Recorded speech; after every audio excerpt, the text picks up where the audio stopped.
Bismillahirrahmanirrahim. Assalamualaikum warahmatullahi wabarakatuh. Waalaikumsalam warahmatullahi wabarakatuh. Selamat malam kepada seluruh penonton setia Suara Minang TV di mana saja berada. Bertemu kembali bersama saya Desmanis dan malam hari ini saya bersama pimpinan redaksi Suara Minang TV karena host semua pada berakhir pekan holiday jadi digantikan oleh Pimpret bersama Rizaldi Chan. Penonton Suara Minang TV, pada malam hari ini kita bertemu kembali di edisi podcast spesial yang mana pada malam hari ini kita akan menghadirkan masih bersama orang Minang yang fenomenal di Kota Batam. Nah, pada malam kemarin kita menghadirkan mungkin yang bergerak di bidang sosial. Nah, pada malam hari ini siapa lagi yang akan kita hadirkan? Tapi sebelum itu tetap kami himbau kepada seluruh penonton setia kami untuk tetap like, subscribe, komen, dan share sebanyak-banyaknya YouTube dan fanpage-nya Suara Minang TV. Silakan Pak Pimpret. Ini kok dek karena Agilah salam ke pemirsa. Assalamualaikum pemirsa Suara Minang TV dimanapun berada. Kalau awak bisa Minang kan ada. Kalau awak bisa Minang jadi awak bisa Minang. Biar tahu pemirsa. Tetapi penonton kita tidak semuanya orang Minang, Pak Pimpret. Ini berjauh. Jadi Suara Minang TV pemirsa yang kami banggakan saralahnya di Mapun Manado, ada satu yang ingin kami angkat di beberapa minggu terakhir itu orang-orang Minang yang cukup fenomenal membuat sebuah karya yang ada aktivis dan segala macam. Kini kok kita undang tentang kamu anak muda kan mesti anak muda mungkin lah. Berapa bang ini? Sampai bulan Pak. Sampai bulan tinggal apa? 30 ya.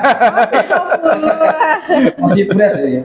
Jadi anak muda yang punya apa namanya karya, punya talenta yang luar biasa.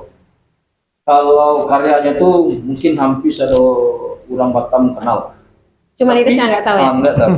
Karyanya Budes tahu, cuman sia yang berkarya aku bisa tahu. Oke, Pimpret, tapi sebelum itu kita selalu mendoakan seluruh penonton setia kita selalu berada dalam keadaan sehat dan selalu di bawah lindungan Allah Subhanahu Wa Taala. Nah, penonton seperti yang disampaikan oleh pimpinan redaksi, jadi saya agak grogi ini penonton karena ya di hadapan saya pimpinan redaksi, biasa saya bersama host bebas, jadi sekarang bersama pimpinan redaksi. Nanti kalau salah ngomong saya dikomplain.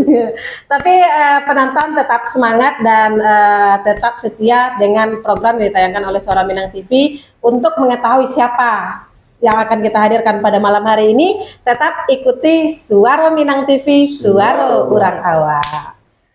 Oke, Pak Pimpret, silakan. Dewa dulu. Nah, silakan perkenalkan dulu mungkin narasumber kita siapa. Sebelum awak bertanya-tanya mau tahu tak, ya mungkin kita minta Bang Zuri lah. Silakan kepada pemirsa Suara TV. Silakan Bang. Halo, Assalamualaikum warahmatullahi wabarakatuh. Selamat malam pemirsa Suara Minang TV ya. Ketemu bersama saya biasa dipanggil Zuri Muhammad, CEO-nya Batam News Kode ID. Bagi yang belum tahu nanti kita banyak cerita ya Bang, yang lebih. Ya, terima kasih sudah diundang nih Bang Rizaldi dan Kades, ya senang berada di sini Bang. Jadi sekedar informasi kepada sana di Mapun Barado, Kota Batam ya mungkin kota ketek Bang ya. Ya. Yang berpenduduk sekitar 1,2 juta. Tetapi membuat karya bukan tergantung banyak atau itu seketiknya jumlah penduduk. Tapi masing-masing orang pasti punya pemikiran yang berbeda-beda. Nah, ya betul. Termasuk salah satu Bang Zuri lah. Bang Zuri kok termasuk yang awak fans. Bisa karena, ya Pak? Iya, karena awak baraja dari abang dulu. Siap. Ikut training pelatihan wartawan. Oh ya benar ya. Iya. Kemudian apa namanya, cara abang menampilkan media itu senang menceliknya, buat tampilan beritanya segala macam update. Nah, jadi Batam ini salah satu menjadi referensi deh waktu mencelik berita. Kalau awak pun share, kalau ingin mengetahui hoax atau tidak berita yang beredar itu, awak cari searching dulu di Batam News. Alado pun. Karena aku tanya Bang Aswang Bang. Siap, ya. Alado berita Bang Alun itu tidak mungkin terus ya kan. Ya. Jadi itu. Jadi Batam News itu adalah salah satu media sebenarnya yang berdawak besar di Kota Batam. Sebelum kita bercerita itu, itu cerita news gitu dulu. Iya di Minang Abang. Apa itu masalah? Jadi masalah kalau kami kena. Abang kampung nih Pak.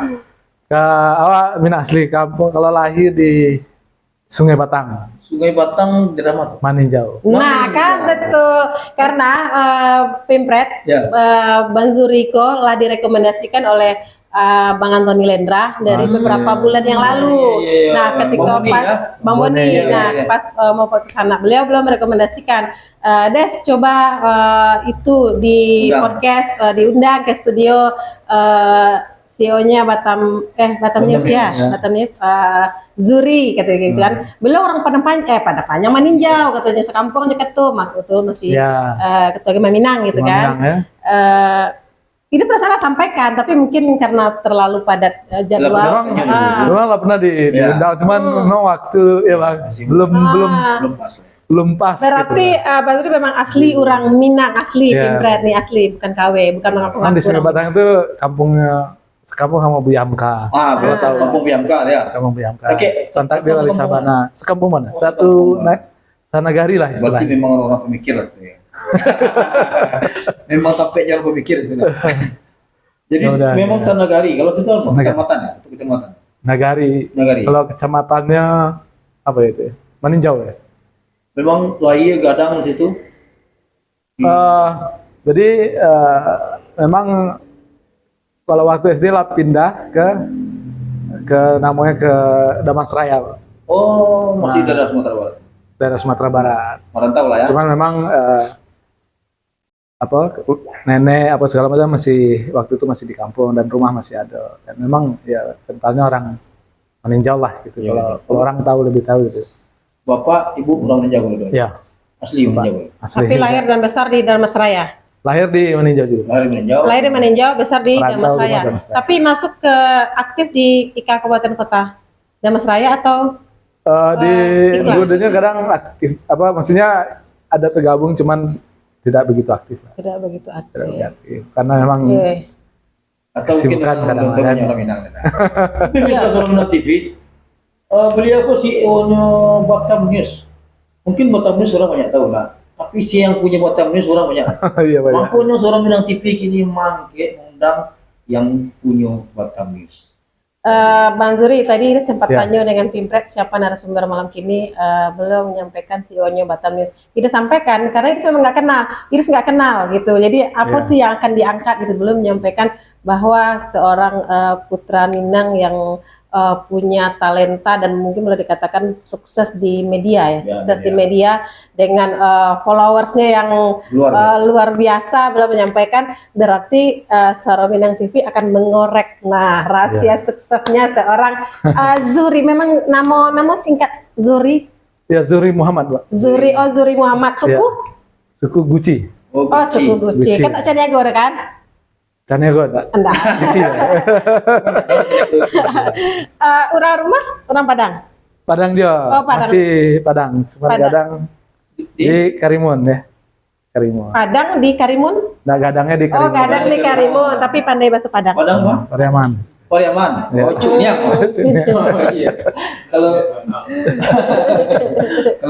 Kalau Pariaman tuh cunya mah. Oke, Bang Zuri, mungkin nih memang atau memang ini sendiri ya nggak tahu ya mungkin ya. Tapi kalau kata Pimpret sudah sangat fenomenal dan familiar gitu. Tapi Batam News-nya mungkin ya, Batam News-nya gitu. Tapi siapa di belakang Batam News itu mungkin banyak yang tidak tahu gitu, banyak yang tidak kenal. Mungkin secara singkat, Bang Zuri boleh ceritakan mungkin kepada penonton sejarah singkatnya.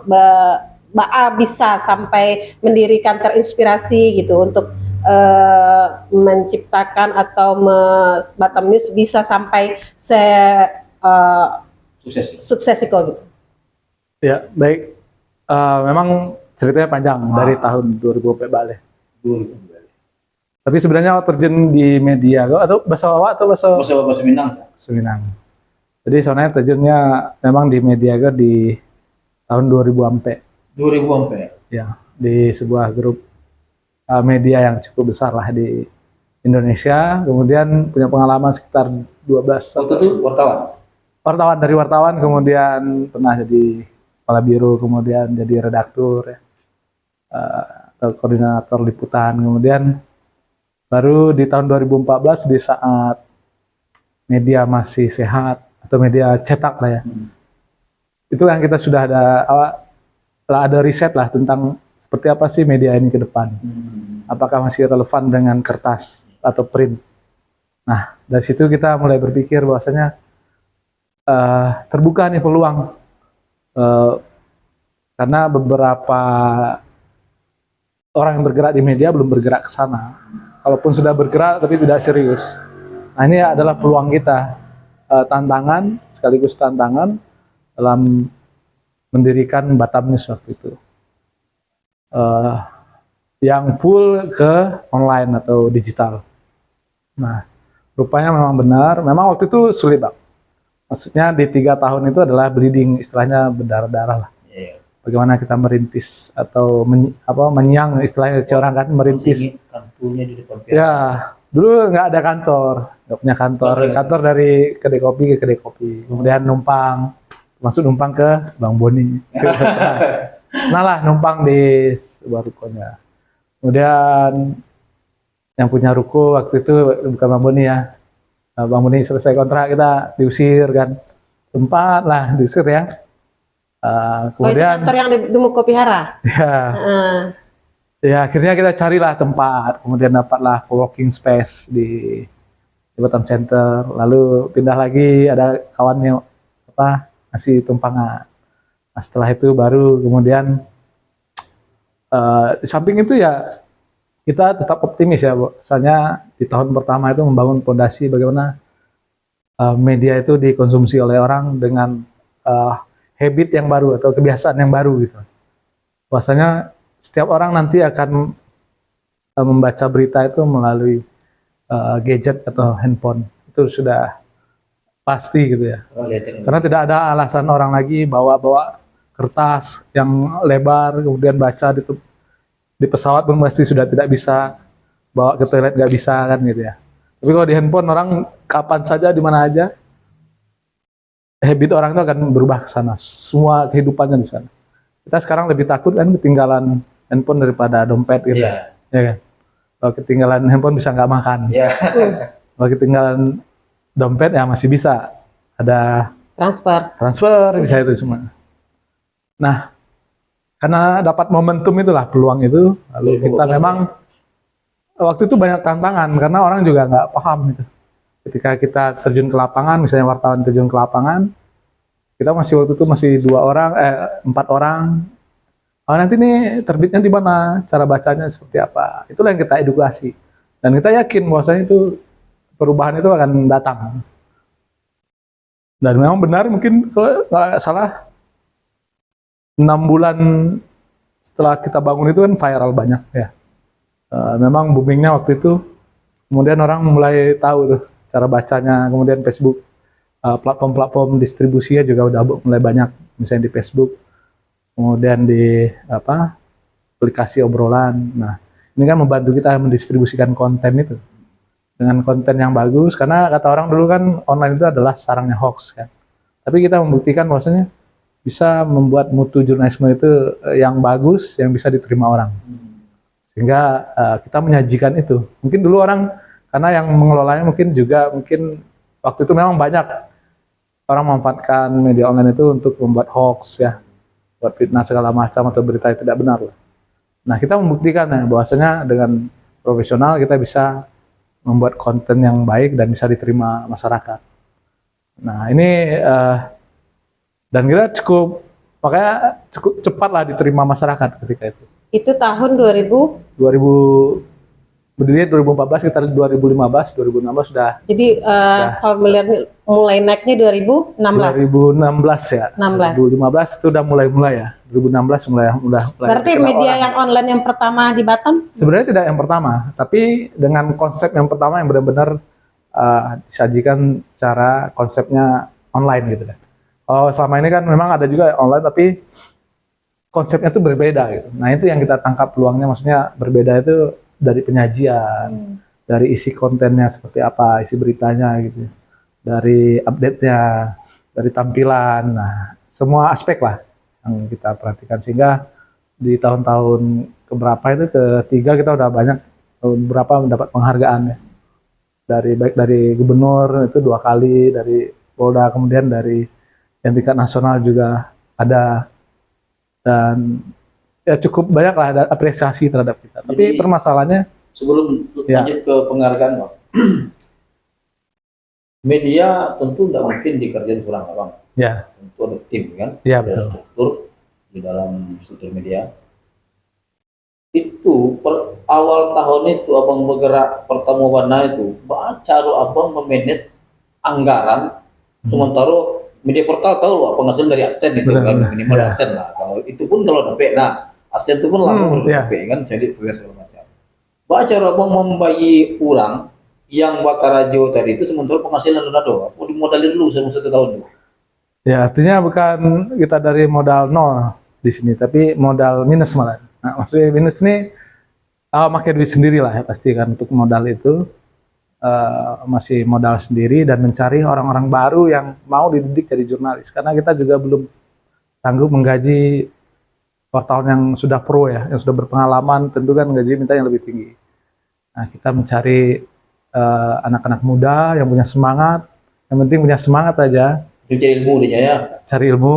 Nah, waktu itu untuk menitisnya, nah kita yakin waktu itu media perjuangan ya. Kita yakin nanti suatu hari kalau media ini maju, pasti teman-teman juga pasti akan mendapatkan kesejahteraan juga lebih.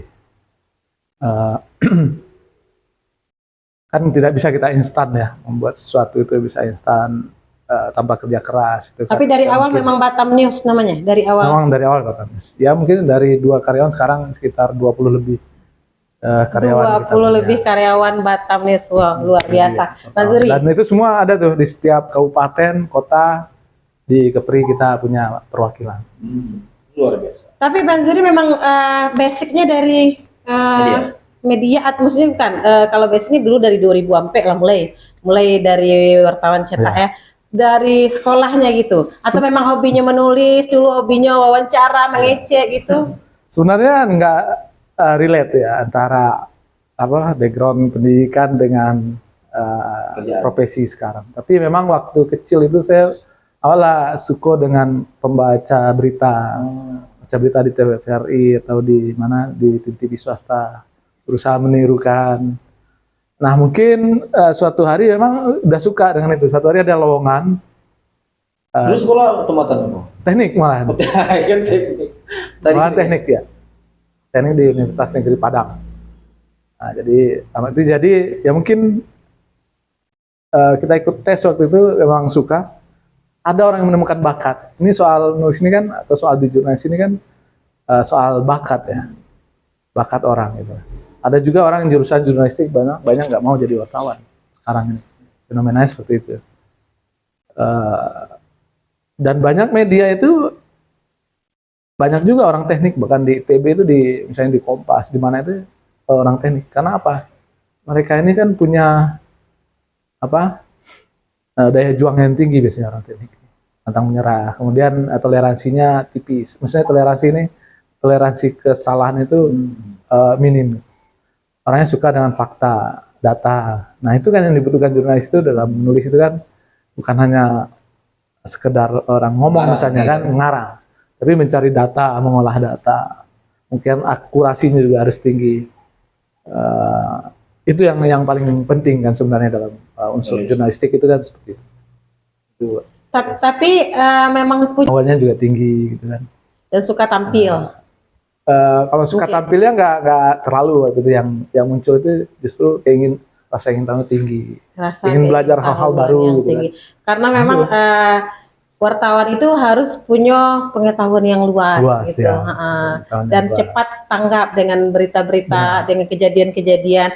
Oke, Bang Zuri, sebelum kita lanjut, kita bacakan dulu komentar karena sudah banyak yang berkirim salam siap. untuk Bang Zuri, dan juga ada komplainan. Oke. Ini sinyal muter-muter. Ya, oke, sinyal. Berdua Ferdinand, ini nggak tahu lah akunnya, akun banyak yang ini nggak ada fotonya. Amin, Amelia Piliang, Amin, Fidel Ramos, nah belum komplain nih, tapi belum ini buka itunya nggak tahu orangnya siapa. Pembawa acaranya agak kurang, harus belajar ke Suhardis dulu. Sungai Batang Nagari, Kecamatan Tanjung Raya, Ibu Kota Maninjau. Tokoh utama pendiri pers pertama di Indonesia. Rasid Rida, terbit di Bukit Tinggi 1901, Al Munir. Rasuna Said menerbitkan koran di Medan, Cetusan Melayu tahun 1905.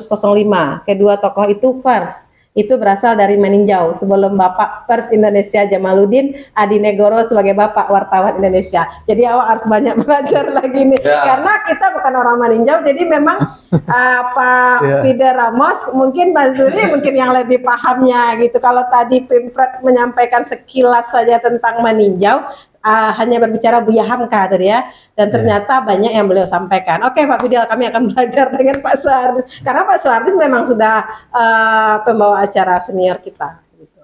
Kemudian ada Devitra Netri, mantap Suara Minang TV, terima kasih Uni. Robi Panai, sukses selalu kawan Ambo Zuri. Robi Panai. Ya, salam. Kemudian Anton Saputra, salam dari Sawalunto Bang Zuri Muhammad, Taraga Pulo awak berdebat saat di Tribun Batam. Jo di Batam, weekly dulu lihat, sukses selalu Bang, amin amin. Aduh, jauh ya bisa buka lagi, soalnya sinyal muter-muter. Sampai ke Padang sana nih pemirsa ya. Bang Zuri, jadi sementara sinyal kita stabil. Hujan mungkin. Hujan mungkin, tapi nggak tahu, yang penting di situ lancar, nggak masalah. Mungkin di handphone ini saja. Bang Zuri, jadi kalau dulu tidak bercita-cita menjadi seorang jurnalis, tapi takdir membawa kepada seorang jurnalis. Nah, mungkin ini pengen tahu, mungkin yang harus dimiliki seorang jurnalis, bukan jurnalis ya, jurnalis atau wartawan, boleh dikatakan wartawan atau jurnalis sama. Nah, selain dari wawasan yang luas, selain dari rasa keingintahuan yang tinggi, cepat tanggap, mungkin Manzuri punya trik gitu, sehingga Batam News itu mungkin dulunya mungkin orang belum berpikir ke online, malah disangka orang dulu kalau media online itu lebih banyak hoaxnya ya kan, orang lebih percaya kepada media cetak dulunya. Nah, Manzuri bagaimana sih bisa begini seperti ini sampai Pimpret, karena ini memang jujur kurang update gitu kan. Bersampaikan bahwa Batam News itu sudah banyak karya gitu, sudah banyak mungkin seperti sudah 20 karyawan gitu kan, dan itu kan sudah luar biasa gitu. Mungkin Bang Zuri boleh berbagi trik dengan penonton dan dengan Suara Minang TV juga. Ya, sebenarnya bisa hampir 30 waktu kita sebelum pandemi ya. Nah, tapi karena pandemi memang beberapa hal memang secara teknis nggak bisa kita laksanakan, jadi mentoknya sekarang. Berpengaruh pandemi dengan online? Berpengaruh karena semua sektor bisnis waktu itu kan tutup. Maksudnya orang nggak bisa bergerak, kita juga bingung kan. Memang pembacanya naik, cuman secara bisnisnya kan turun. Itu. Jadi dalam jurnalistik itu kan ada prinsip-prinsip atau nilai-nilai yang kita bawa. Maksudnya jurnalistik itu atau media itu mengabdinya kan kepada masyarakat. Kemudian nilai-nilai yang disampaikan itu ya sama dengan, ini adalah kalau kata orang tanda kutip itu tugas-tugas kenabian sebenarnya. Menyampaikan hal-hal kebenaran, ya. Menyampaikan informasi yang memang dibutuhkan masyarakat secara akurat, tidak boleh berbohong, ya kan, seperti itu. Nah, kita memang mengabdinya kepada masyarakat, mengabdi kepada kebenaran. Nah, itu yang kita bawa. Kalau kita sudah menyampaikan hal itu, ya pasti masyarakat juga akan bisa menilai ya, seperti apa produk yang kita kita terbitkan, dan itu pasti diterima oleh masyarakat. Karena kita memang berita itu adalah untuk masyarakat, kontrol sosial juga. Sehingga itulah yang kita tanamkan di Batam News. Sampai saat ini juga berusaha untuk tetap independen ya. Independen ini ya kita tidak partisan, tidak mengabdi kepada pejabat tertentu atau partai politik atau apa ya, dan seperti itu. Sehingga memang kita jaga netralitas dan independensinya sehingga orang bisa percaya begitu. Tapi kalau kita keluar dari jalur-jalur seperti itu misalnya ya, tapi kalau secara bisnis berbeda ya. Tapi ini secara jurnalistik nilai dari sebuah jurnalistik itu harus dipegang teguh. Seperti itu. Berarti Batam News independen? Ya. Berarti tidak punya kerjasama dengan pihak manapun? Ya, independen itu artinya dalam menjalankan tugas. Misalnya kita meliput sebuah berita. Ya. Bisa aja. Kalau kerjasama itu kan persoalan bisnis. Dalam media sekarang ini adalah industri ya. Ada dua sisi dia, namanya redaksi dan bisnis. Nah, bisnis ini ditopang oleh redaksi juga mesti ditopang oleh bisnis. Jadi ada dua dapur dari sana yang harus dijaga garis apinya. Nah ini nggak bisa misalnya bisnis mencampuri urusan redaksi juga independen dan tidak bisa terlalu kecampur kepada bisnisnya. Bahkan kadang-kadang redaksi itu bisnis itu mengorbankan bisnisnya hanya untuk sebuah konten. Misalnya kita bisa kehilangan iklan sekian ratus juta atau sekian puluh juta karena terbitnya sebuah berita, itulah nilai dari independensi itu gitu. Jadi nggak bisa tuh misalnya kita diatur yang diintervensi, oh kamu nggak boleh memberitakan ini, nggak bisa yang itu. Kalau gitu kita mau bikin apa? Ya artinya ya nggak mungkin seperti itu. Nah itu yang harus tapi kita Pak Zuri, fenomenalnya Batam itu followernya sudah berapa sih gitu? Kita di TikTok itu udah 1,5 juta. Wow, di TikTok. Kalau like-nya itu udah sampai 60 juta, artinya banyak orang suka nih. Tidak hanya di Batam, tapi kalau 60 juta udah hampir seluruh Indonesia tuh, Kalau di Instagram udah 200.000 lebih. Dulu saya pernah cek di media portal di Alexa dulu, coba masuk 3 digit dulu ya. Ya, dulu kita kalau di Sumatera itu bisa ya di 3 besar lah ya, bisa di 1 2. Kalau di Indonesia sekitar ya 100 besar lah. Itu di antara semua website, bukan hanya website berita. Kalau kalian klasifikasikan lagi mungkin bisa lebih. Berarti Batam News tidak hanya berita, punya konten-konten yang lain? Ya, kita punya tidak hanya konten berita, tapi juga konten video, visual ya. Karena ke depan ini juga media online itu juga sekarang ini sudah jadi konvensional juga. Karena ada lagi banyak disrupsinya ya, artinya banyak hal yang menggerusnya. Sehingga setiap waktu ini bisa berubah dengan cepat waktu. Nah, kita harus cepat membaca itu. Sekarang nggak bisa diandalkan lagi media online. Media online hanya sebagai pilarnya saja, sementara pertumbuhan pembacaan tidak besar. Nah, saat ini Batam News ke depan ini 2023 solusinya bagaimana semua sudah digital, artinya sudah multimedia, masuk ke video, kemudian masuk seperti kita punya studio live streaming nanti, dan misalnya konten-kontennya memang lebih visual, karena habit pembaca itu sekarang udah berbeda lagi. Udah berubah ya. Orang tuh pinginnya berita itu nggak mau baca lagi, dia dibacakan. Terus melihat video terus dibacakan. Teksnya pun kalau bisa ditaruh di videonya terus dibacakan, dikasih contoh kayak di TikTok ya, kayak di TikTok inti-inti berita saja yang disampaikan di TikTok. Ya. Orang udah malas baca satu-satu dari awal. Kan misalnya ya itu karena platform juga, karena di online orang juga terbatas, misalnya harus loading, misalnya kalau mengaksesnya kan loading dulu. Tapi kalau misalnya di Instagram, di TikTok, orang kan tinggal scroll aja, sudah dapat video, naskahnya dapat, suaranya dapat, ya itu intinya dia dapat. Ya. Tapi pilarnya tetap mungkin kalau itu hal-hal yang dalam, yang patut dipercaya. Tapi atau followers yang sebanyak itu dalam proses dari tahun 2014. 2014 sudah mulai. Udah mulai di naik 2016. Corona down sedikit. Ya. Jadi baru naik lagi. Tapi kalau secara kontennya naik terus. Justru Corona juga makin banyak orang mengakses berita. Yang Corona itu kan bisnis. secara bisnis kan kita misalnya Tapi kan nih kalau dari banyak followers kan juga menghasilkan. eh, menghasilkan itu kan dari follower kita nggak mengambil keuntungan ya. Maksudnya Jadi kan kalau followers kan nggak jadi kalau bayar. misalnya kayak di TikTok, kalau kita followers kita sudah melebihi dari 10.000 ya, kita bisa live gitu kan. Ah, ya. Nah, itu kan banyak. Nah, kita kan Give bisa gitu ya. Ya. itu kan Itu bisa juga dimanfaatkan, tapi itu kan perlu konsep yang jelas ya. Tidak hanya ya kita juga nggak mau menampilkan konten-konten misalnya yang mandi lumpur gitu ya Bang ya, atau yang nggak mendidik juga ya. Nah kita berusaha, tapi ke depan kita berusaha nanti menampilkan konten-konten yang memang bermutu dan memang pantas untuk dihargai orang, dikasih gift gitu ya. Atau partisipasi dari penonton tadi. Nah itu ke depan memang berarti Batam ini sekarang sudah lagi bersiap-siap gitu untuk start di Ya. 2023 dengan sebenarnya sebelumnya sudah siap, cuman lebih fokus lagi seperti itu. Maksudnya dulu kita udah punya studio 2019, sebenarnya kita sudah ada mulai melakukan kayak apa podcast kayak apa yang udah mulai visual, tapi kan masih sekedar saja gitu.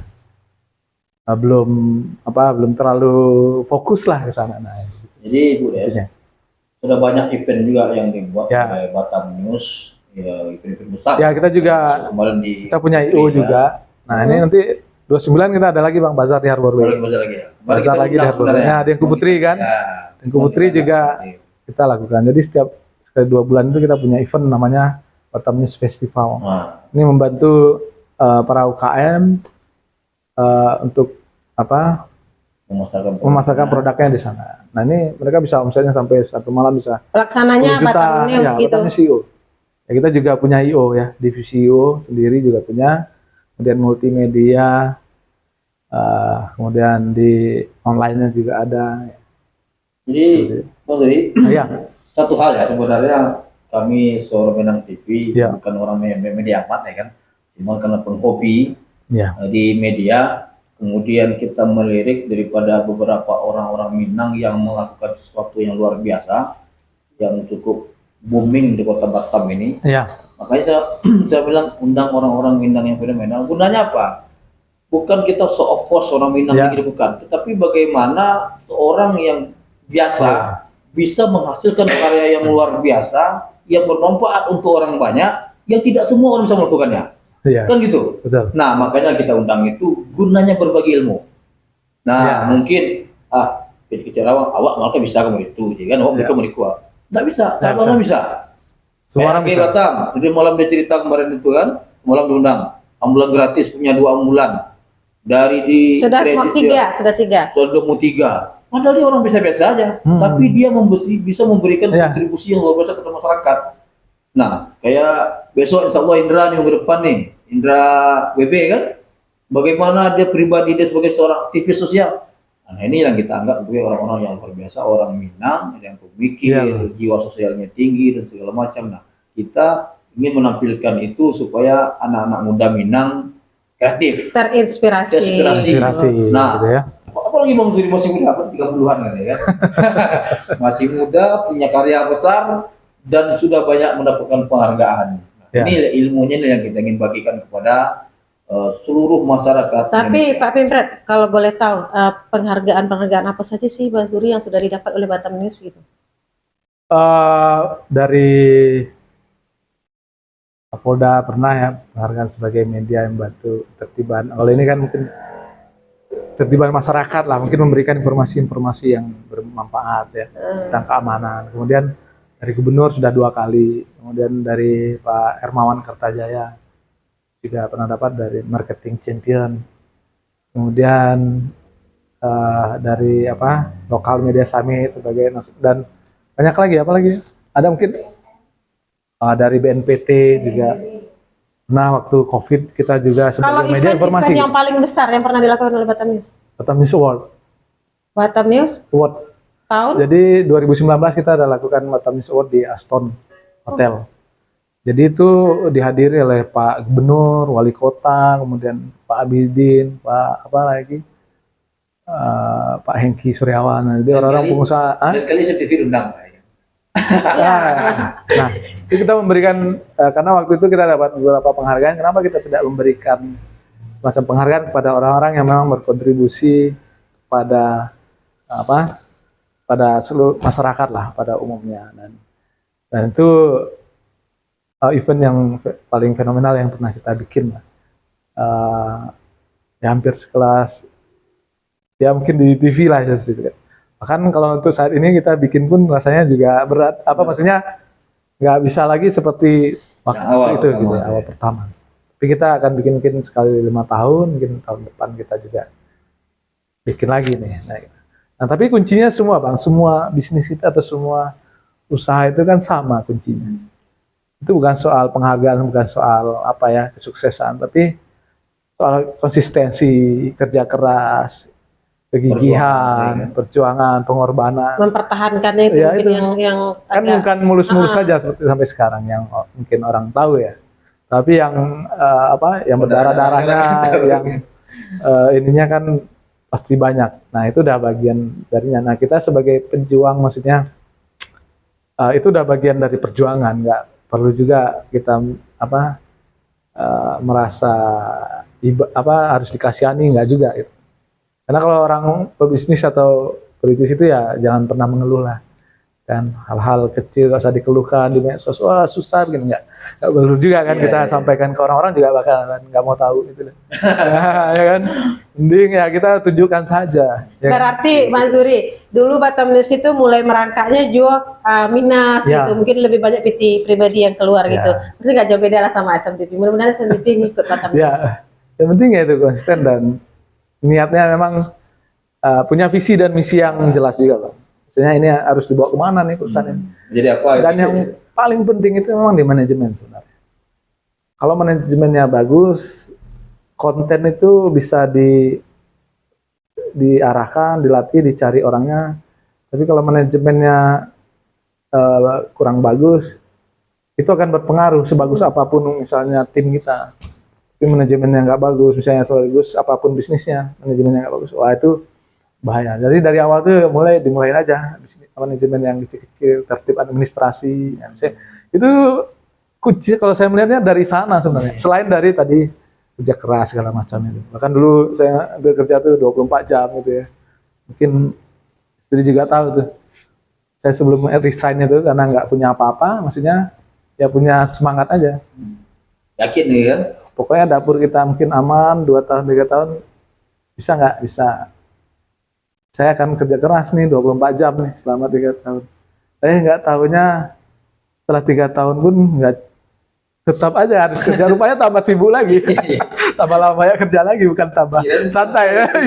Rupanya tambah banyak lagi tanggung jawab kan. Ya, tanggung jawab makin banyak, beban makin jawab. Juga tambah banyak gitu. Program makin banyak, jadi rupanya anak buah ya udah, rupanya nggak bisa, harus ya itulah estimasinya nyantai lah ya, tempat karena udah jadi bos gitu ya kan ya, rupanya nggak begitu juga gitu ya. Karena begitu ikut, juga apalagi zaman era digitalisasi ya, jadi ya kita harus ikut juga seperti apa, maksudnya semakin lama zaman semakin canggih gitu ya. Karena kan kita kepalanya yang rohnya lah kita. Kalau rohnya kemana-mana atau nggak fokus ya jasmaninya pasti lemes karena aja yang kan. di bawah itu ngikut aja gitu. Jadi untuk pembaharuan berikutnya berarti Bang Zuri lah yang berpikir ya, berarti tahun depan aku harus begini. Pengembangan gitu. Itu harus seperti apa kan kita mikirkan. Kalau teman-teman yang di bawah kan dia siap aja, misalnya siap kerja aja, siap tempur aja. Dia mungkin nggak mikirkan ke depan, tapi mikirkan kerjaan hari ini ya sama lah. Visinya kan berbeda, maksudnya cara pandangnya beda. Itu Bang. Ada satu hal sekarang yang kita melihat bagaimana masyarakat itu memandang medsos. Ya. Di lain sisi ada orang yang membuat itu sebagai hanya pelampiasan perasaan. Banyak tuh kan. Pokoknya apa perasaannya ini sampaikan situ. Terserah orang mau anggap apa ya kan. Ya. Tetapi di lain sisi Batam News, salah satunya media yang saya pikir terbesar di Batam saat ini, mempunyai beberapa medsos, punya TikTok, punya Instagram, ya kan. Ya, mungkin punya YouTube, ya kan. Padahal sama platformnya. Ya. Tapi bagaimana dia menggunakan platform itu sebagai media yang akhirnya menghasilkan uang, bukan untuk melampiaskan perasaan. Bagaimana caranya trik mungkin bagi anak muda kita ya jangan lebay di medsos gitu ya kan, supaya memanfaatkan. Jangan curhat di medsos Ya, gitu. dimanfaatkan lah, padahal bisa cari duit jadi YouTuber umpamanya kan, salah satunya. Gimana menurut Abang gitu? Ya itu deh. Mungkin banyak yang belum. Kalau Bang Rizaldi pernah dapat materi-materi mungkin yang mengarah ke bagaimana sih sebuah media itu.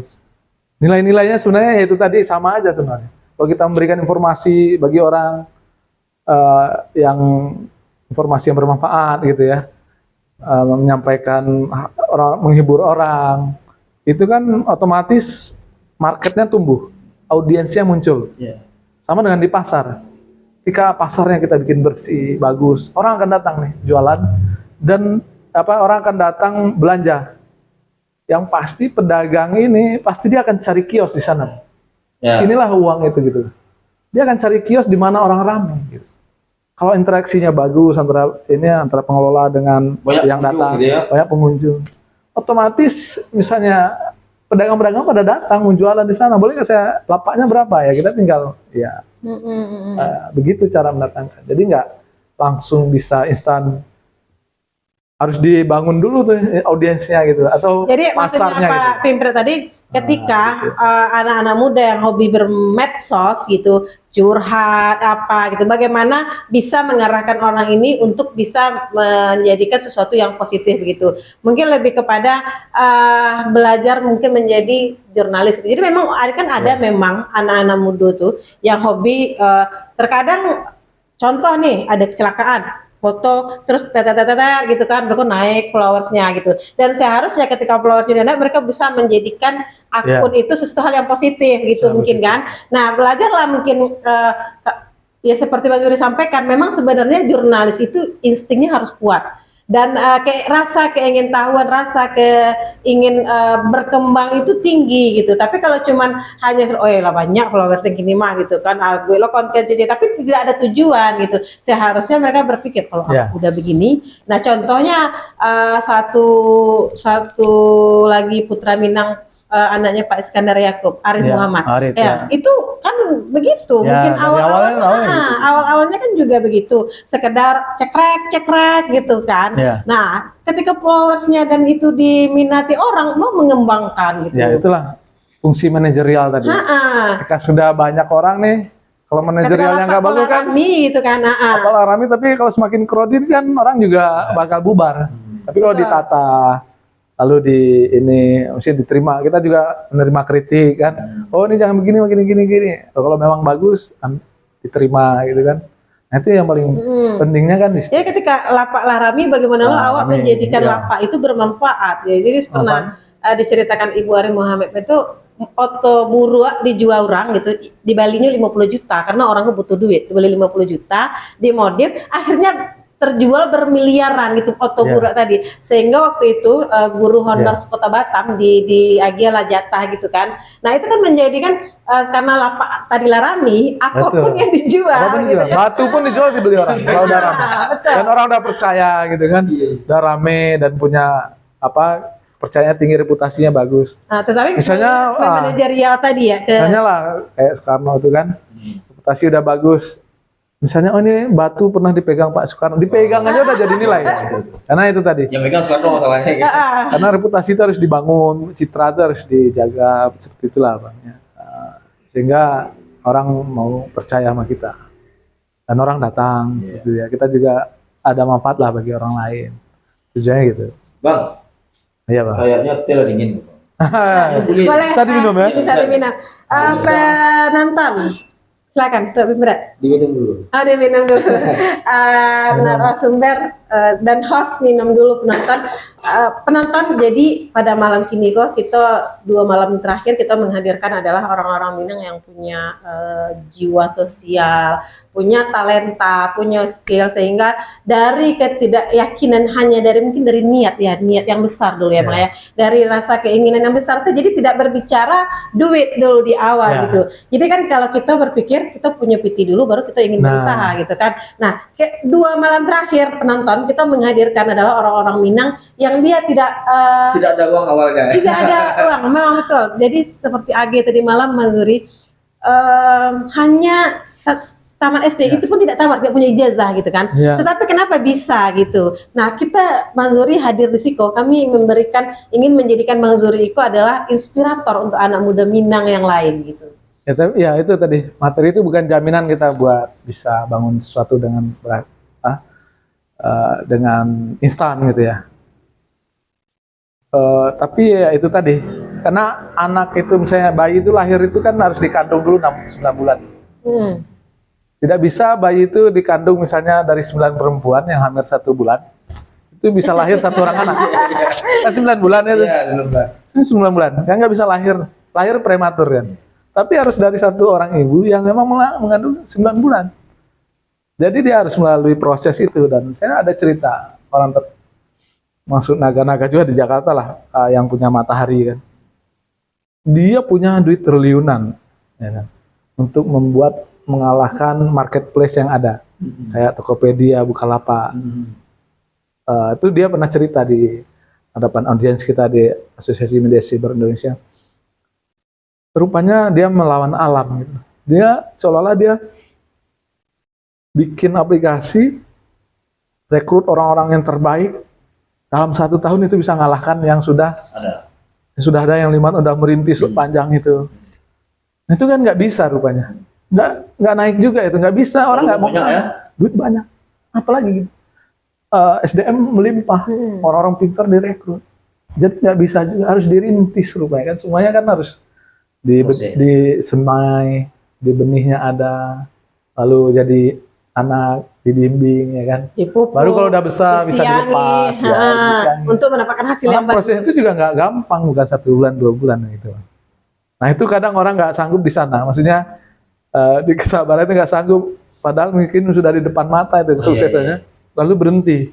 Nah banyak anak muda mungkin bisa pelajaran juga lah.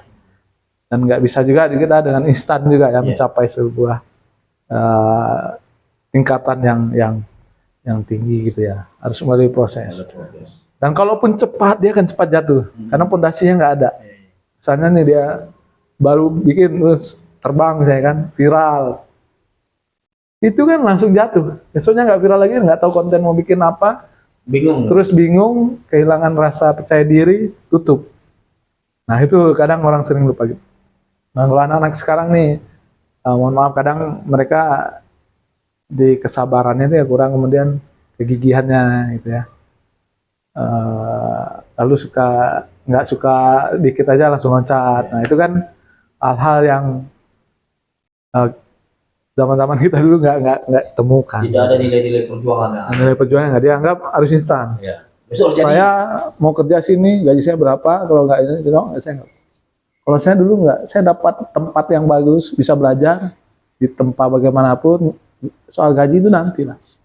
Kita juga belum bisa hebat-hebat kali. Misalnya yang baru-baru lulus misalnya, dia belum bisa apa-apa, kerja aja udah digaji. Harusnya udah bersyukur kan. Tapi kan ada juga sebagian yang wah terima gajinya misalnya wah rendah sekali. Nah bukannya ilmu dulu yang dicari, karena uang itu kan ada sifatnya bang. Dia tuh kan setianya maunya ikutnya kepada orang yang jujur, yang kerja keras. Kalaupun dia datang ke orang-orang yang malas, pengemis, mohon maaf ya, pengemis, itu kan receh aja. Tapi kalau dia kapasitasnya bagus, skillnya bagus, pasti datang dikejar dia duitnya. Kamu mau nggak sama saya? Kerja sama saya, gajinya berapa kamu minta? Kalau skill kita udah bagus, kapasitas kita udah, orang akan datang, duit itu akan ngejar kita yang lari-lari tuh. Oh nggak bisa pak, saya lagi sibuk nih, banyak project, nah, kan gitu. Jadi sifat uang itu kan seperti itu. Sebenarnya orang di Batam ini kan banyak punya uang, tapi orang yang dipercayanya nggak ada. Maksudnya dia nggak, sedikit orang yang bisa, maksudnya yang kan kayak yang bikin medianya harus, misalnya kalau kita cari investor nih, buat dana segar, buat pengembangan kan butuh suntikan dana. Setiap bisnis itu kan pasti butuh investor ya, untuk dia lebih cepatnya. Karena dia udah nampak tujuannya, tapi mencapai itu kalau melangkah-melangkah aja kan lambat. Dia harus ada suntikan dana segarnya. Nah sebenarnya kan orang-orang ini kan di dunia atau di Indonesia kan banyak punya uang atau di Batam. Tapi kadang-kadang dia nggak mau invest karena mungkin nggak percaya. Nah, banyak orang-orang Minang banyak yang punya PT kan. Tapi kadang-kadang kan duit itu nggak datang ke orang-orang yang nggak bisa dipercaya, gitu. Atau dia masih ragu, atau kita mungkin kurang kerja keras yang dilihat ya. Sama lah kita bang, abang udah punya uang, mau apa danain investasi sama orang itu. Ini dia aja bangunnya jam misalnya jam 10 atau karena orang otomatis ragu gitu kan, atau dikasih kepercayaan dikit lah kayak gitu. Sebenarnya intinya ke situ semua lah, ya keras, jujuran, ya kan. Dibuat dulu lah. Dibuat dulu. Ada kita nampak lah, berbuat dulu kan. Nanti lah soal uang, bicara uang kalau di awal ya. Makanya kalau Jack Ma itu ada yang punya Alibaba. Kalau kita baru-baru itu kerjalah di perusahaan-perusahaan kecil yang memang mengerjakan semuanya. Jadi kita banyak dapat ilmu. Semuanya kita bisa pegang. Saya di sini masih kurang nih dulu, misalnya saya nih kerja semua yang disuruh saya kerjain. Target dinaikin kita kerjain. Pada saat itulah kita punya kesempatan belajar. Gitu. Tapi kalau di perusahaan besar, abang misalnya pasang kapasitor itu aja. Nggak bisa lagi pegang manajemennya keuangannya, nggak mungkin. Tapi kalau di perusahaan yang kecil itu bisa disuruh belanja, suruh kasih itu ilmu. Dan semua orang bisa dapat. Kapasitor aja 20 tahun pun pengalaman nggak ada. Kurang dihargai masih kan. Walaupun saya 20 tahun pengalaman pasang kapasitor. Ya buat apa? Masang kapasitor saya punya. Dari perusahaan itu bingung ya. Tapi kalau kita udah mulai misalnya berpengalaman, carilah mungkin pemimpin-pemimpin yang memang bagus buat kita contoh. Leadership-nya bagus, kita ngabdi ke dia. Serap lagi ilmunya kan sulit itu. Ambil ilmunya baru nanti di umur 30 ke 40 barulah coba usaha sendiri. Nah, baru itu baru bisa lah gitu. Siapa Bang? Gitu. Di saat kini media online yang cukup menjamur. Ya. Kita nggak berbicara masalah legalitas. Banyak orang sekarang ini, maaf, media modal website, buat kan, bikin berita kopas. Bahkan mungkin berita buatan news banyak kopas. Banyak ya. Nah, kemudian saya melihat begini, sebanyak itu sekarang media online yang menjamur. Seberapa menurut abang yang masih mempunyai independensi tadi dalam menjalankan tugas-tugas jurnalistik? Apa dia sekedar hanya mencari uang karena begini segala macam dalam tanda kutip? Nah, bagaimana umpamanya abang melihat itu media-media yang online yang ada sekarang ini? Ya, memang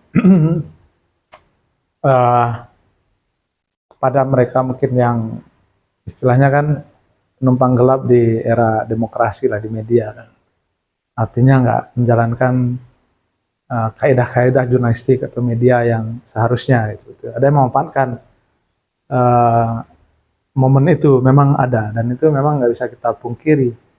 Mereka memanfaatkan untuk kepentingan pribadi, kepentingan kelompok, kepentingan tertentu. Nah, kita juga nggak, ya itu di era demokrasi ya bebas aja gitu kan. Tapi kan kembali lagi yang menyeleksinya nanti kan masyarakat. Orang kan dengan gampang sekarang udah banyak pinter nih. Media mana yang bisa dipercaya. Kan itu nanti akan diuji oleh waktu juga Bang. Gak bisa hari ini mungkin dia percaya karena belum tahu nih track recordnya yang nanti akan ke depannya. Nah kebanyakan orang kan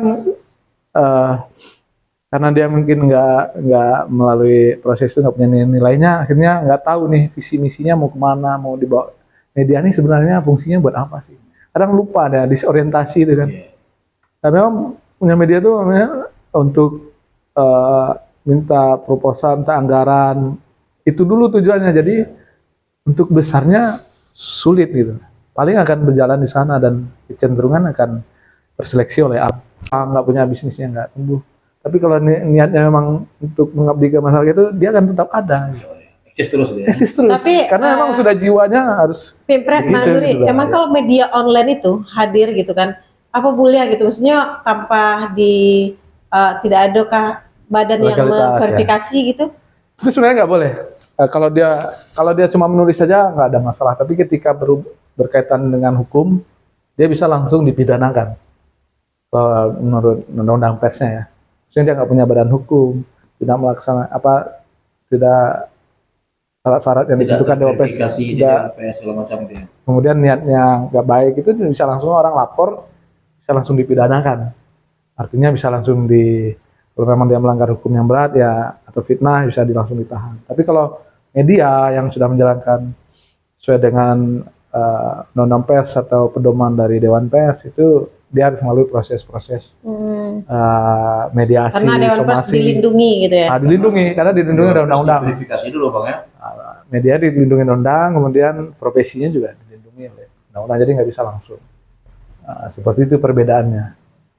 Karena memang kalau kini itu media online itu cukup banyak gitu. Banyak. Seperti yang baru Patang Pelantikan, Persatuan Wartawan Media Online, kan maksudnya baru muncul gitu kan. Di dalam situ kan banyak tergabung media-media online gitu kan. Dan muncul lagi banyak media-media online lain, dan ketika kita mengadakan suatu acara lah gitu kan, Iko dari media Yeah. gitu kan, banyak media. Maksudnya ada nggak contoh nih, kan Persatuan Wartawan Indonesia gitu kan, apakah orang Iko ketika dia akan menjadi Iko harus melapor dulu gitu, ataukah harus bawa legalitas? Contoh nih, Iris punya media gitu kan, harus lapor dulu ke wartawan bahwa saya punya media ini, saya sudah ikut sertifikasi ini, saya apakah harus begitu baru bisa memunculkan berita, atau kalau boleh misalnya Iris ingin jadi wartawan, share berita-berita, apa boleh begitu saja? Pada prinsipnya kalau bisa Dewan Pers itu nggak membatasi, atau hukum di Indonesia nggak membatasi orang bikin media. Siapa aja boleh bikin media asal ada badan hukumnya dan menjalankan dari undang-undang pers itu sesuai itu. Nah kalau dia keluar dari sana itu mungkin ada sanksi sosialnya lah pasti ke mereka, dan organisasi mereka kalau tergabung di organisasi punya kewajiban untuk melakukan pembinaan, untuk meningkatkan kapasitas anggotanya. Misalnya kalau dia tergabung ke PWI atau AJI itu, organisasi punya tanggung jawab itu. Misalnya mereka memang berniat nih, bikin media boleh, tapi ayo ditingkatkan kapasitas terus, disuruh belajar. Berarti dilakukan yang media yang benar tuh gimana sih, gitu kan? Bagi mereka yang ingin belajar pasti mau, tapi bagi yang hanya memanfaatkan hal tertentu pasti nggak mau belajar lagi ya, nggak mau mengembangkan diri ya, memanfaatkan itu aja. Nah celakanya kadang orang-orang ini pembaca ini kan nggak bisa punya instrumen seperti apa sih media yang benar itu, yang dipercaya itu gitu kan kebanyakan orang-orang awam kan nggak paham lah. Itu kan dia harus berbadan hukum, penanggung jawabnya jelas, kemudian kantornya juga jelas nih seperti Suara Minang TV kan. Kami berbadan hukum Bang, tenang aja. Nah berbadan hukum bisa aja berbentuk koperasi, bentuk CV ya kan, itu bisa aja. Yang penting kan ada pertanggungjawabannya. Gitu. Tapi sekarang juga nggak dibatasi, setiap orang bahkan bisa menjadi media sendiri, bikin media sendiri juga. Sepanjang dia konten yang disampaikannya itu ya bermanfaat bagi orang, punya nilai-nilai itu. Jelas fakta, sesuai dengan fakta. Ya. Dan satu orang bisa punya 2 atau 3 media. Satu orang, kalau itu lihat ya, satu orang bisa Kita dia. aja satu udah pusing loh, apalagi. Nah itu mungkin ya Mas Zuri, mungkin para wartawan media online juga, mungkin penonton juga, mungkin bisa punya seperti yang Zuri sampaikan bahwa untuk memulai itu berproses gitu kan. Jadi ketika mungkin yang punya 2-3 mungkin di satu media, tapi memang betul-betul dimanajemenkan, dibaguskan manajemennya, memang betul-betul diatur, itu mungkin bisa jadi satu besar gitu ya, mungkin. Fokus satu aja membesarkan gitu. Kalau memang punya banyak media, sebuah jaminan sukses, dan ini pasti yang besar-besar tuh udah bikin 1000 media. Dananya ada, semuanya ada. Tapi kenapa mereka nggak melakukan itu? Kenapa mereka nggak melakukan itu? Nah, ya itu tadi. Mereka kan menjaga mending fokus satu, tapi besar, dan nanti kalau sudah besar bikin anak-anaknya kan baru lah. Masa baru jadi anak udah punya anak kan gitu. Tapi yang pastinya baru lahir udah punya anak kan nggak mungkin. Itu adalah orang-orang yang bermental baja. Jadi orang-orang yang kuat mental dan orang yang memang kritikal.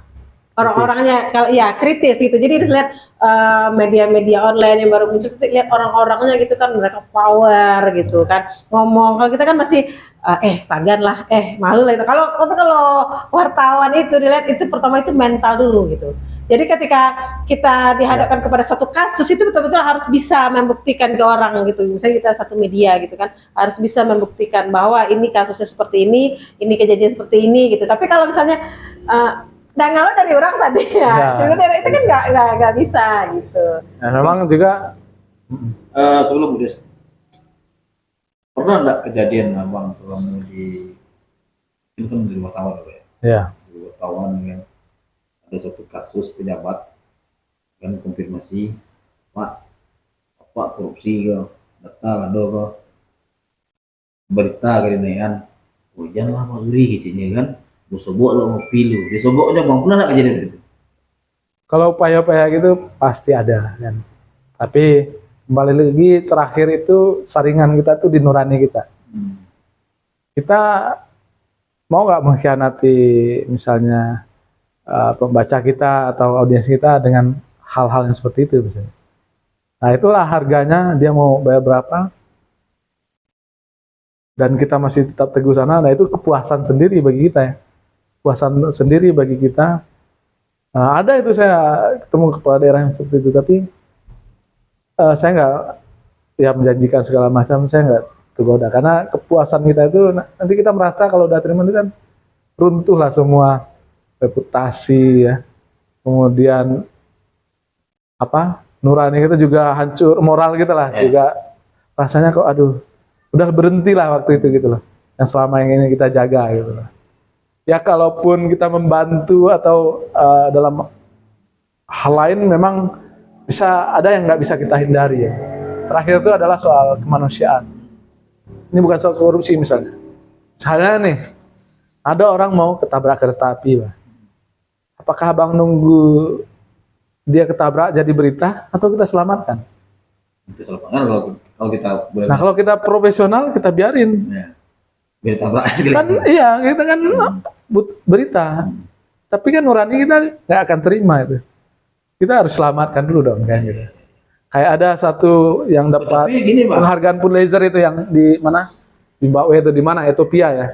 Jadi ada anak mau dimakan burung bangkai, sudah kurus kan karena kelaparan. Dia ambil fotonya. Bagus. Itu dapat itu burung itu lagi mau matok gitu. Tuh anak itu lagi merukuk gitu, anak kecil, kurus. Dia dapat penghargaan karena foto itu. Terakhir apa dia? Bunuh diri. Yang foto ini? Yang foto itu. Kenapa? Bunuh diri atau dibunuh? Bunuh diri. Karena dia nggak sanggup sebegitunya aku mengharap penghargaan dibanding melihat anak itu menyelamatkan anak itu. Nyawa itu yang nomor satu dari segalanya lah. Dari liputan sebagus apapun liputan, keselamatan nyawa seseorang itu ya nomor satu kan. Jadi ini, kalau saya asumsikan nih kan, kita contoh lah nih. Abang telepon konfirmasi, Pak. Saya ada bukti, ada bahan, ini berita mau saya naikkan. Ya. Terus dia bilang, tolonglah, janganlah, malu lah sama anak istri saya. Terus abang, ya mungkin abang nggak ngambil duitnya, tapi berita nggak abang naikkan. Diam kan? Gitu, lebih memilih diam. Oh ya udahlah, kalau memang bantu lah gitu kan, istilahnya menyelamatkan secara manusianya mungkin ya juga lah. Malu dia sama istrinya, keluarganya. Sekali ini saya mau aku lah Pak, saya nggak naikkan berita nih.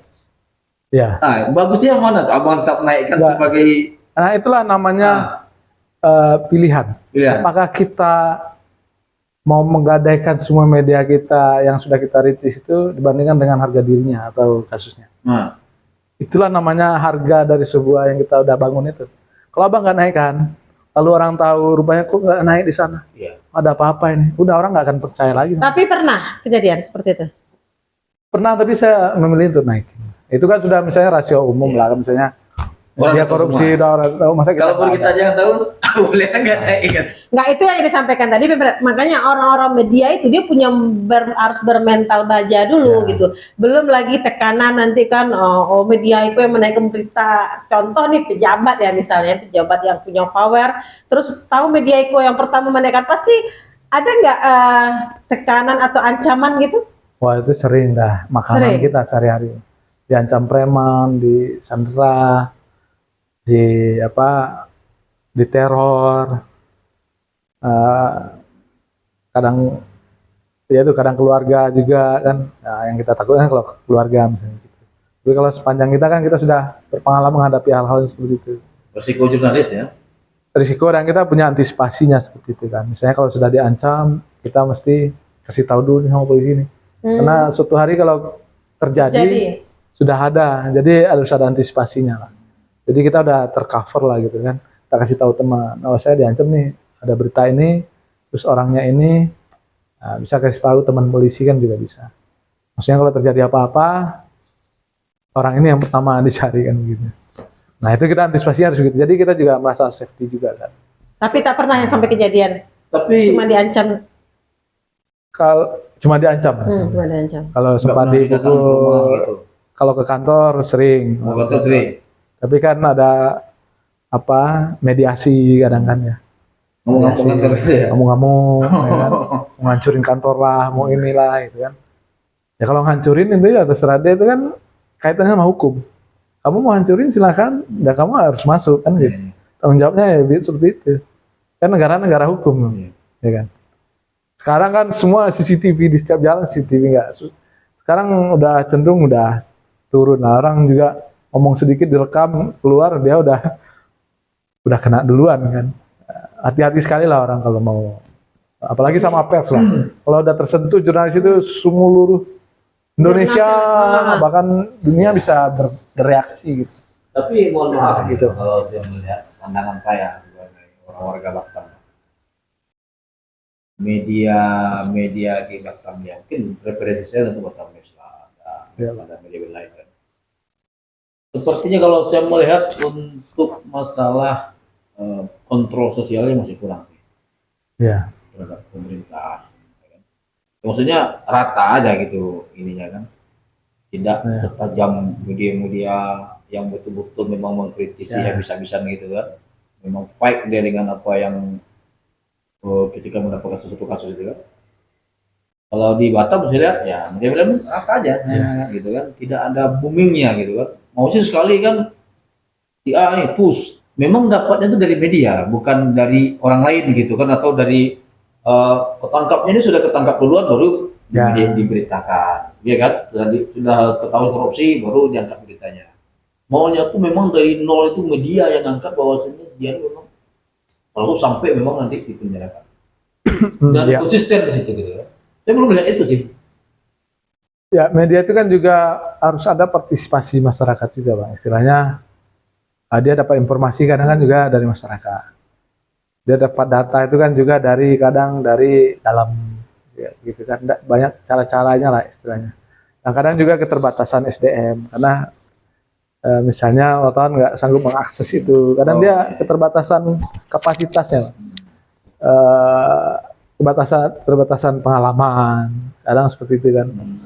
Nah itu kadang yang membuat sulit untuk melakukan kerja jurnalistik yang dalam gitu. Dan itu butuh lama waktu.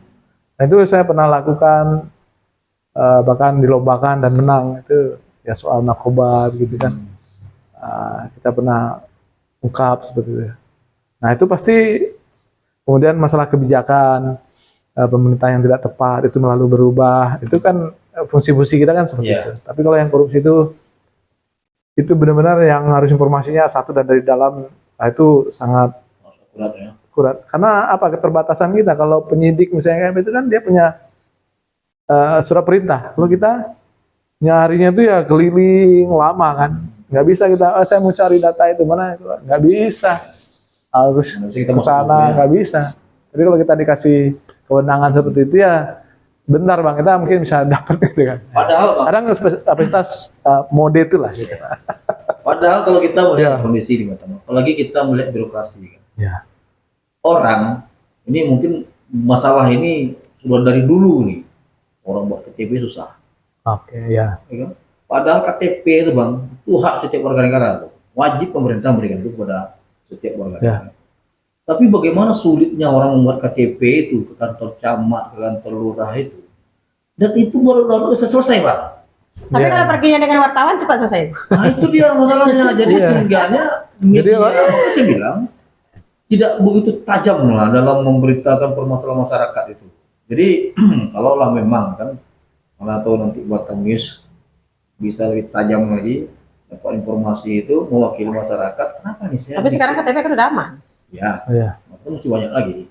sekarang ini mungkin di Batam sudah mulai agak beralih lah. Ya, kalau dulu kan, dulu parah kali Bang. ya, Bahkan kita kita tahu sendiri kan macam mana permainan di dalam itu kan. ya, Tetapi kan ini tidak terungkap Bang. Ya. Kita pengennya tuh memang oknumnya itu betul-betul diambil dan diberi semacam konsekuensi atas apa yang dilakukan itu. Karena kan menyangkut urusan orang nih Bang. Kita membuat KTP ini, saya pernah lihat mata kepala sendiri, KTP. Jadi rumahnya Berelang, Batam Pak. Dia datang ke Batam ini dulu KTP, sampai di sini dengan enaknya petugas tuh jawab, oh nggak bisa Bu, nggak usah Pak, besok aja balik sini. Sampai motor kenapa itu? Saya bilangnya, saya nih Pak tinggal di Berelang katanya. Nah, saya melihatnya seandainya lah kan, kalau umpamanya ini bisa terus media semakin tajam dalam memberitakan itu, kita berharapnya itu permasalahan masyarakat itu terbantu dengan hal-hal birokrasi yang seharusnya nggak penting sekali dipermasalahkan gitu kan. Nah, kita berharap seperti itu. Jadi mungkin abang nggak tahu sendirilah, paspor, KTP, mengurus SIM termasuk ya itu semuanya. Kalau kita bilang jangan sama calo katanya kan, tapi calo itu di situ semua. Ya ini kan seharusnya kenapa nggak diangkat gitu, kenapa nggak disorot gitu kan? Harusnya media-media besar ini juga mewakili masyarakat, bahkan sekarang orang melampiaskan ke medsos. Saking tidak adanya lagi media yang memfollow up itu. Akhirnya Pak curhat masuk, saya tadi ngurusin gini-gini, saya tadi ngurus KTP gini-gini.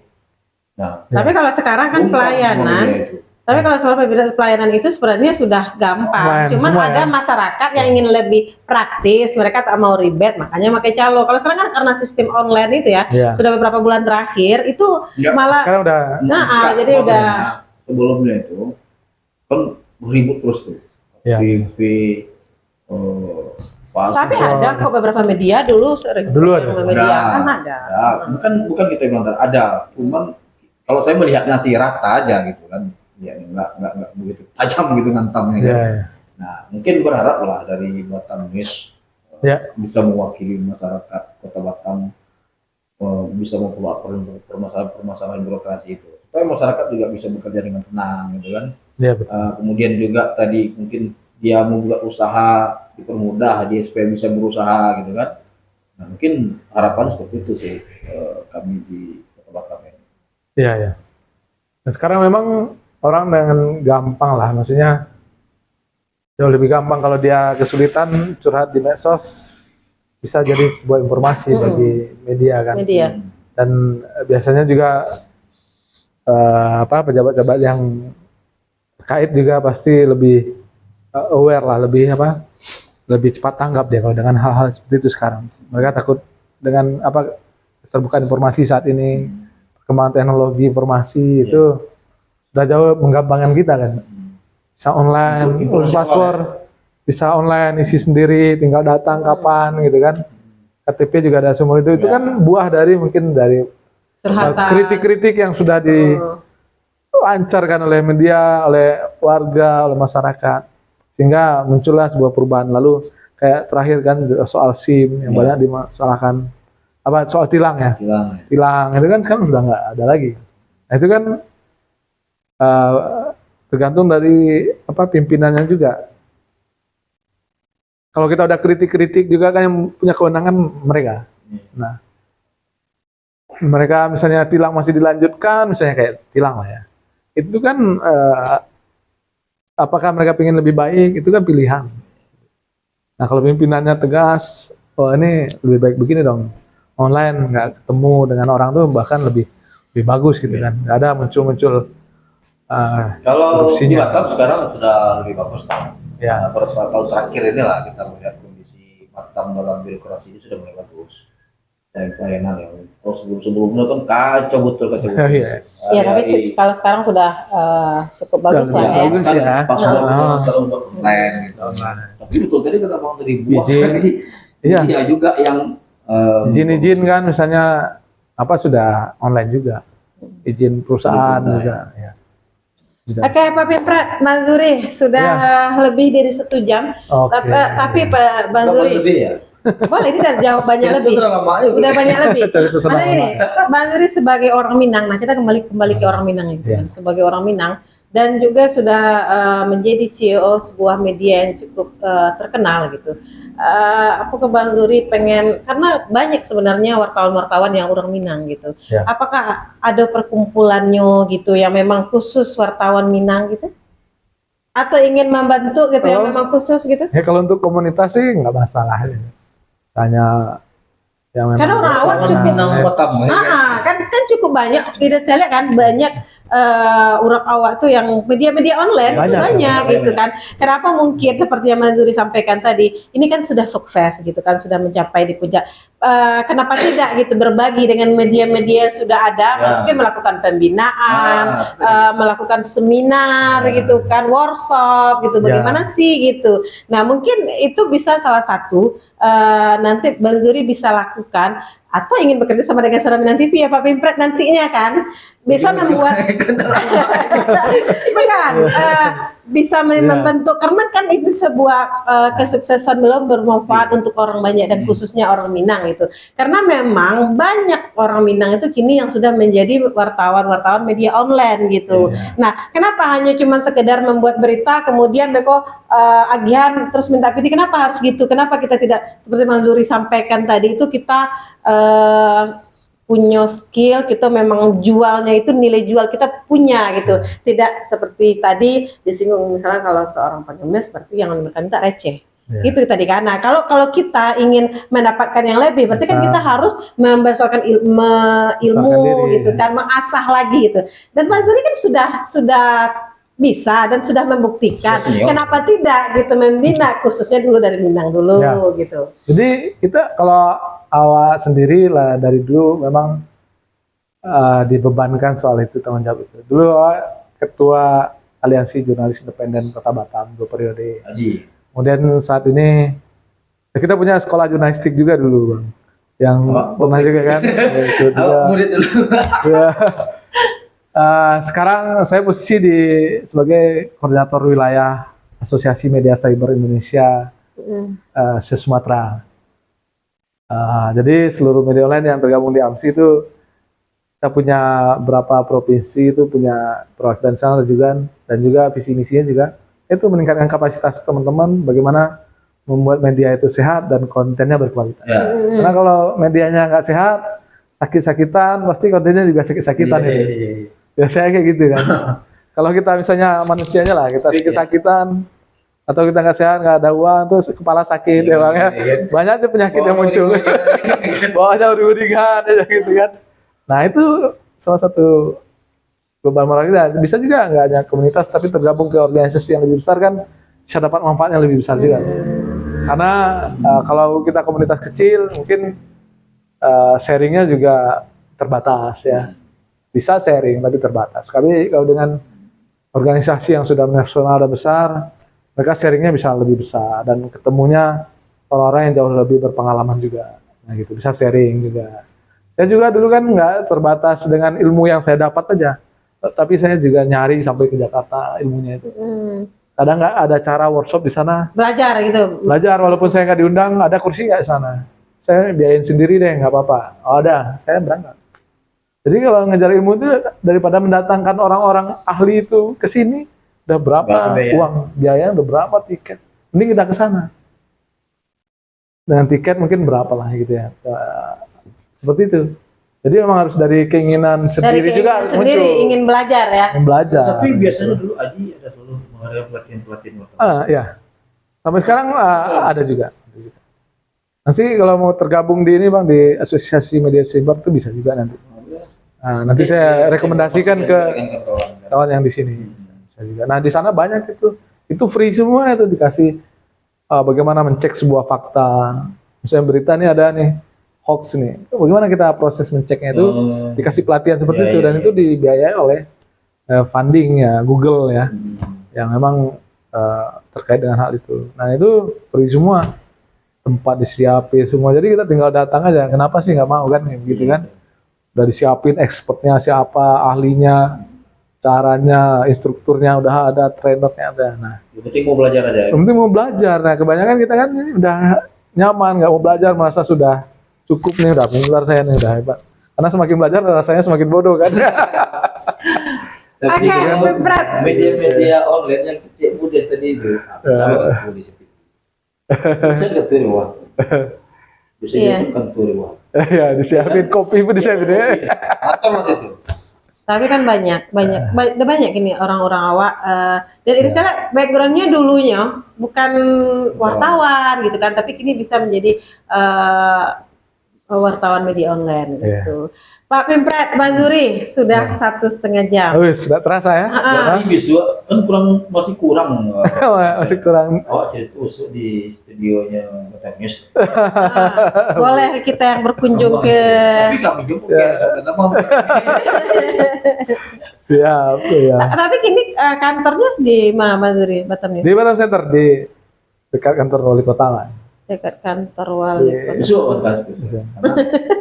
Podcast di studionya sendiri.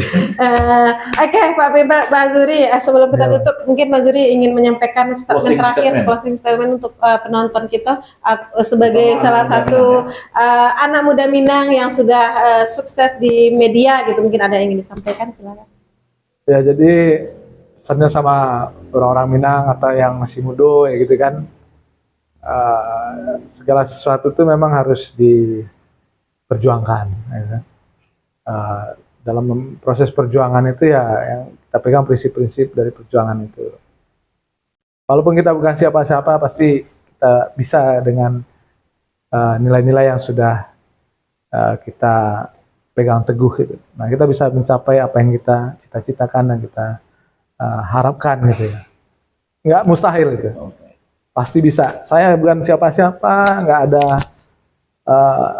ya modal itu aja tadi. Modal pengalaman, niat baik, dan mau bekerja keras lah pastinya. Nah, itu aja sudah cukup juga untuk bermanfaat bagi orang lain. Karena kita hidup ini harus bermanfaat juga bagi orang lain ya. Kita bermanfaat bagi, kita punya anggota banyak karyawan, mereka juga punya keluarga. Nah, pasti ya Allah memudahkan lah itu jalannya untuk memenuhi kebutuhan itu selama niat kita memang baik lah. Itu Bang. Kita yakin nanti. Dan semua orang bisa. Bisa, pasti bisa. Silakan Pimpret. Oke. Karena udah ngotot-ngotot terus kita ditutup. Oke. Penonton. Gitu, ya. Jadi honornya nambah ya.